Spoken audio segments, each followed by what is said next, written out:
आयुष्य कसं होतं सांगाल का आम्हाला? हो सांगते. मी 9 वर्षाचे असताना माझं लग्न गोपाळावांशी झालं. ते अत्यंत पुढारलेल्या विचाराचे होते. त्यांनी मला लिहायला वाचायला शिकवलं. त्यांच्या प्रोत्साहनामुळे मला माझ्या स्वतःच्या जागेकडे डोळे उघडता आले. समाजाच्या टीका टोमणे होतेच, पण मला गोपाळांच्या पाठिंब्यामुळे तुम्ही शिक्षण कसं घेतलं?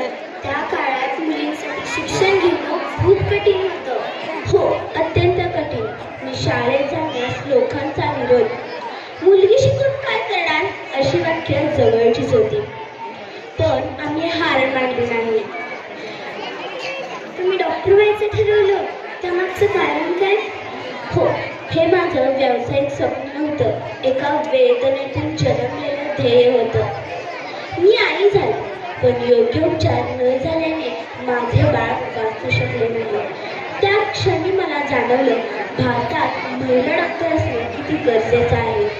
म्हणून मी डॉक्टर व्हायचे स्वप्न बाळगले. ज्या दुःखातून मी गेले त्या दुःखातून इतर कोणती स्त्री जाऊ नये याची मला जाणीव झाली. म्हणून मी डॉक्टर व्हायचे ठरवले. डॉक्टर होण्यासाठी अमेरिका गाठण्यापर्यंतचा तुमचा प्रवास कसा होता सांगाल का आम्हाला?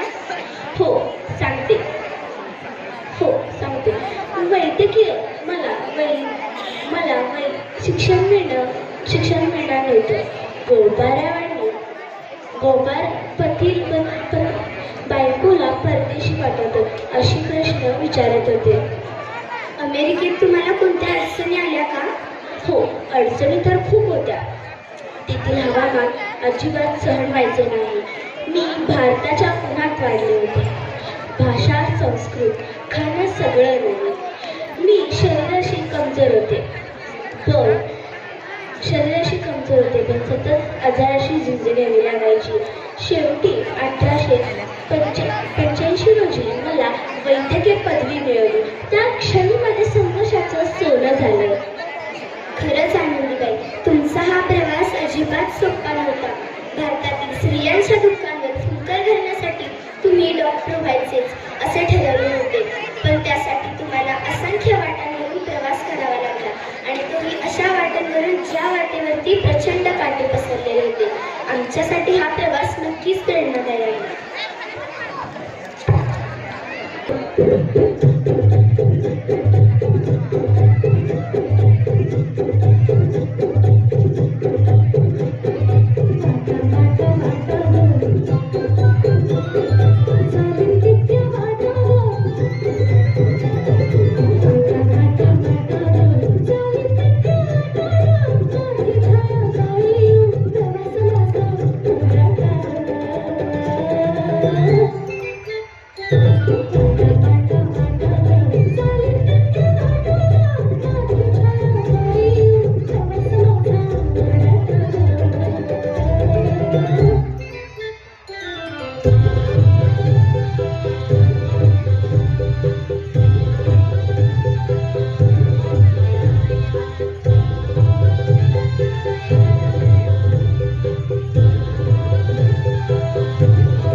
दर्या दर्या दर्या दर्या